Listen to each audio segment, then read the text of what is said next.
यंदा 2026 मध्ये 15 फेब्रुवारी वार रविवार या दिवशी महाशिवरात्री आलेली आहे.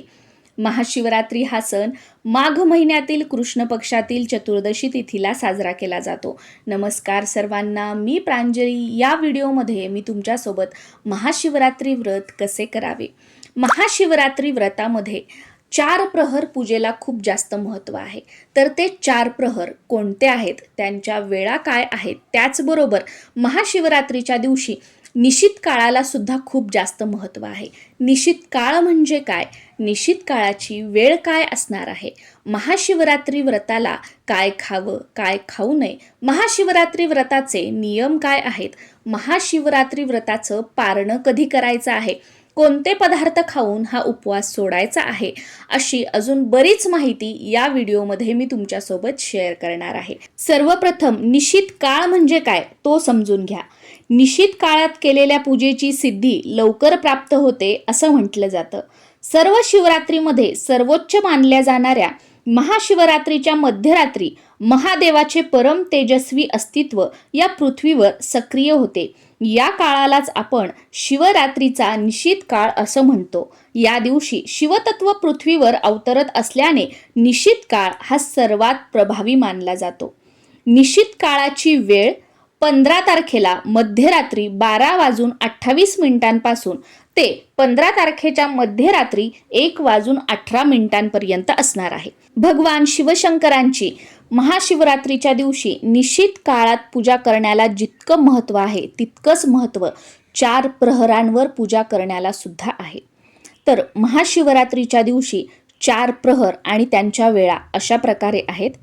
शिवपूजेचा पहिला प्रहर हा 15 तारखेला सायंकाळी 6:11 ते रात्री 9:23 असणार आहे. शिवपूजेचा दुसरा प्रहर हा 15 तारखेला रात्री 9:23 ते 16 तारखेच्या 12:35 असणार आहे. आता 15 तारखेच्या मध्यरात्री 12 वाजता 16 तारीख लागते, म्हणून मी इथे 16 तारखेचे 12:35 असं म्हटलं आहे. आपल्या रोजच्या भाषेत सांगायचं झालं तर 15 तारखेच्या मध्यरात्री 12:35 दुसरा प्रहर असणार आहे.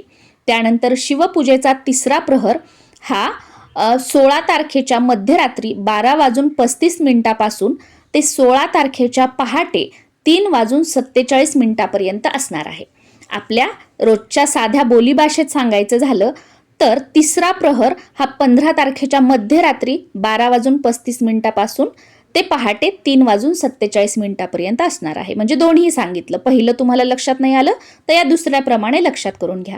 आणि चौथा प्रहर हा 16 तारखेच्या पहाटे 3:47 ते सकाळी 6:59 असणार आहे. तर या प्रकारे हे 4 प्रहर आहेत. तुम्हाला जर या 4 प्रहरांमध्ये पूजा करायची असेल आणि ती तुम्ही केली तर अतिशय उत्तम आहे. याचबरोबर निशित काळ सुद्धा सुरुवातीला मी तुम्हाला सांगितलेला आहे, तर निशित काळामध्ये सुद्धा तुम्ही पूजा करू शकता.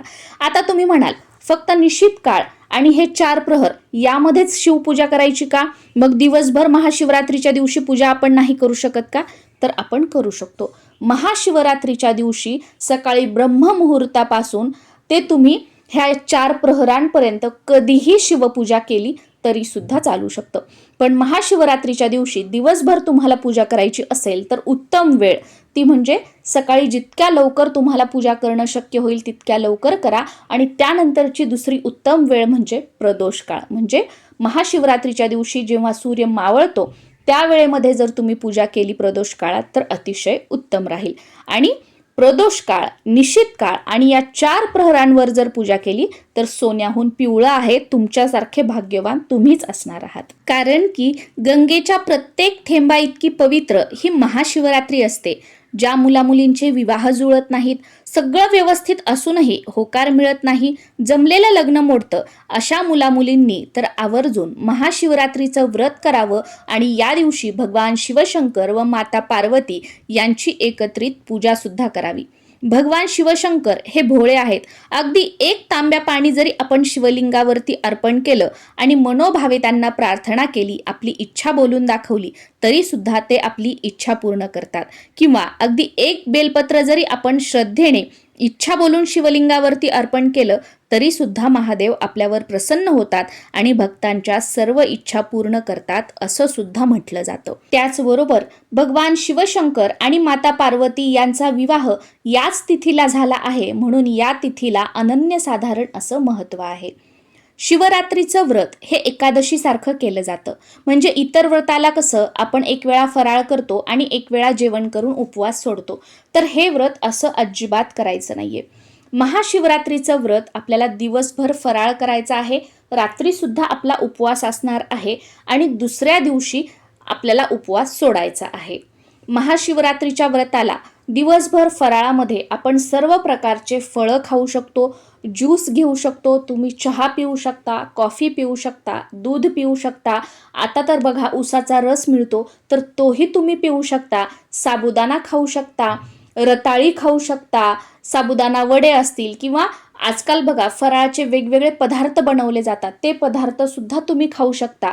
पण महाशिवरात्री या व्रताला भगर, ज्याला बऱ्याच भागांमध्ये वरई म्हटलं जातं, तर ती वरई आपल्याला खायची नाहीये.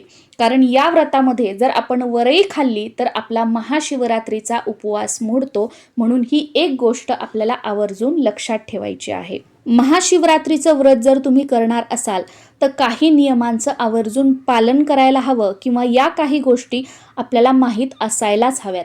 त्यामध्ये सर्वात जास्त विचारला जाणारा प्रश्न म्हणजे महाशिवरात्रीच्या दिवशी जर मासिक पाळी असेल किंवा तेव्हा सुतक आलेलं असेल तर अशा वेळी काय करायचं. जर तुम्हाला सुतक पडलेलं असेल तर तुम्ही पूजा करू शकणार नाही, तुम्हाला फक्त उपवास करायचा आहे.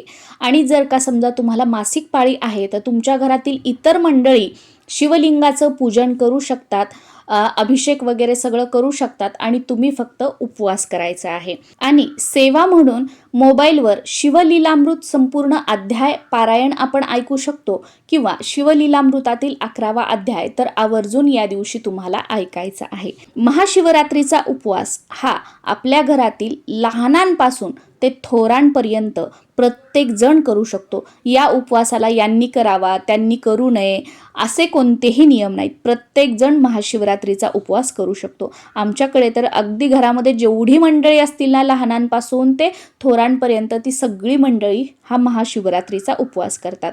त्याचबरोबर महाशिवरात्रीच्या दिवशी आंघोळीच्या पाण्यामध्ये थोडेसे काळे तीळ टाकायचे आहेत आणि त्या पाण्याने आपल्याला स्नान करायचं आहे.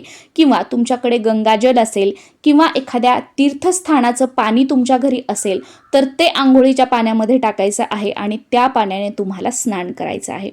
त्याचबरोबर महाशिवरात्रीच्या दिवशी जे आपण फराळाचे पदार्थ बनवतो तर त्यामध्ये आपल्याला रोजचं जे आपण मीठ वापरतो तर ते मीठ वापरायचं नाहीये. सेंधव मिठाचा वापर आपल्याला फराळाचे पदार्थ बनवण्यासाठी करायचा आहे. त्याचबरोबर घरातील ज्या मंडळींना महाशिवरात्रीचा उपवास नाहीये तर त्यांच्यासाठी सुद्धा आपल्याला सात्विक जेवण बनवायचं आहे. जसं की ज्या भाज्यांमध्ये वरणामध्ये कांदा लसूण नाहीये असे पदार्थ बनवून त्या दिवशी आपल्याला त्यांना जेवायला जेवण बनवायचं आहे.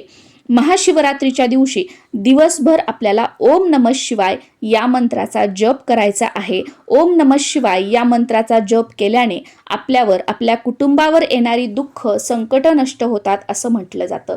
महाशिवरात्रीच्या दिवशी व्रत करताना दिवसा झोपू नये, तसं तर रात्री सुद्धा जागरण करण्याला या दिवशी खूप जास्त महत्त्व आहे. किमान महाशिवरात्रीच्या दिवशी मध्यरात्री 12 वाजेपर्यंत जागरण करण्याचा प्रयत्न करा आणि काहीतरी भगवान शिवशंकरांची सेवा करूनच जागरण करण्याचा प्रयत्न करा. त्याचबरोबर महाशिवरात्रीच्या दिवशी ब्रह्मचर्याचं पालन करायचं आहे. आपलं आचरण सुद्धा सात्विक ठेवायचं आहे. आणि दुसऱ्या दिवशी म्हणजे महाशिवरात्रीच्या दुसऱ्या दिवशी जेव्हा सूर्योदय होतो त्यानंतर स्नान वगैरे करून सूर्याला अर्घ्य देऊन आपल्याला देवपूजा करायची आहे. जी काही पूजा मांडणी आपण केलेली असेल तर ती उत्तर पूजा करून घ्यायची आहे आणि त्यानंतर कांदा लसूण न टाकता सात्विक जेवण बनवायचं आहे आणि ते खाऊन आपल्याला उपवास सोडायचा आहे. आता बऱ्याच जणांकडे दुसऱ्या दिवशी पुरणपोळीचा स्वयंपाक बनवला जातो आणि तो खाऊन उपवास सोडला जातो. तर असं तुमच्या भागानुसार, तुमच्या शहरानुसार तुमच्याकडे काही पद्धत असेल तर ते पदार्थ खाऊन तुम्हाला उपवास सोडायचा आहे.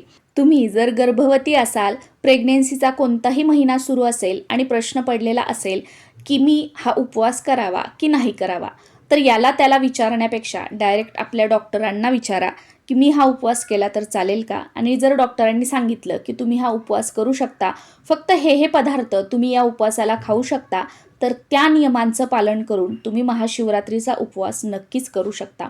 पण डॉक्टरांनी जर तुम्हाला सांगितलेलं असेल की कोणतेही उपवास वगैरे करू नका, तर काही हरकत नाही. 1 वर्ष हा उपवास राहू द्या. पुढच्या वर्षी आनंदाने, श्रद्धेने परत महाशिवरात्रीचा उपवास तुम्ही करू शकता. पण 1 वर्ष डॉक्टरांनी नाही सांगितलं असेल तर करू नका. महाशिवरात्रीच्या दिवशी भगवान शिवशंकरासोबतच माता पार्वतीचं सुद्धा आपल्याला पूजन करायचं आहे. या दिवशी माता पार्वतीची आवर्जून ओटी भरायची आहे. महाशिवरात्रीच्या दिवशी शिवलिंगावरती बेलपत्र, दूध, दही, चंदन, तूप, पाणी अवश्य अर्पण करावं. महाशिवरात्रीच्या दिवशी सकाळ किंवा संध्याकाळी प्रदोष काळामध्ये तर आपण पूजा करतो. पण जर तुम्हाला निशित काळ किंवा 4 प्रहरांमध्ये पूजा करणं शक्य असेल तर आवर्जून करा. महाशिवरात्रीच्या दिवशी शक्यतो पांढरे कलरचे कपडे घालण्याचा प्रयत्न करा. पण पांढऱ्या रंगाचे कपडे नसतील तर कोणत्याही फिकट रंगाचे कपडे घातले तरी सुद्धा चालू शकतं. पण शक्यतो काळ्या रंगाचे कपडे घालणं या दिवशी टाळायचं आहे. या दिवशी शिवलीलामृताचं पारायण आवर्जून करायचं आहे. आणि शिवलीलामृताचं पारायण करणं शक्य नसेल तर मोबाईलवरती संपूर्ण शिवलीलामृत ग्रंथ तुम्ही ऐकूसुद्धा शकता. किंवा या दिवशी सकाळ, संध्याकाळ किंवा जे 4 प्रहर आहेत, निशित काळ आहे, यामध्ये तुम्ही शिवलीलामृतातील 11वा अध्याय मोबाईलवर तरी ऐकण्याचा प्रयत्न करा. त्याचबरोबर तुम्ही शिव अष्टोत्तर नामावलीसुद्धा या दिवशी म्हणू शकता. किंवा शिव अष्टोत्तर नामावली म्हणत म्हणत शिवलिंगावरती 108 बेलपत्रसुद्धा या दिवशी आपण अर्पण करू शकतो. आता अशाही काही गोष्टी आहेत ज्या आपल्याला अजिबात करायच्या नसतात. त्या म्हणजे शिवलिंगाचं पूजन करताना हळदी कुंकवाचा वापर करायचा नसतो. शिवलिंगावरती लाल किंवा केवड्याची फुलं अर्पण करायची नसतात. तांब्याच्या तांब्यामध्ये दूध ठेवून ते आपल्याला शिवलिंगावरती अर्पण करायचं नसतं. त्याचबरोबर तुळशीची पाने सुद्धा शिवलिंगावरती किंवा शिवपूजेमध्ये आपल्याला वापरायची नसतात.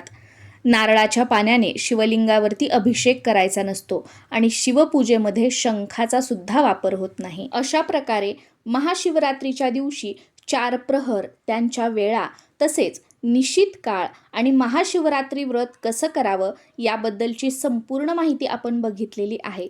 तरीसुद्धा अजून काही प्रश्न असतील तर खाली कॉमेंट सेक्शनमध्ये विचारू शकता. नक्कीच त्यांची उत्तरं देण्याचा मी प्रयत्न करेल. नमस्कार.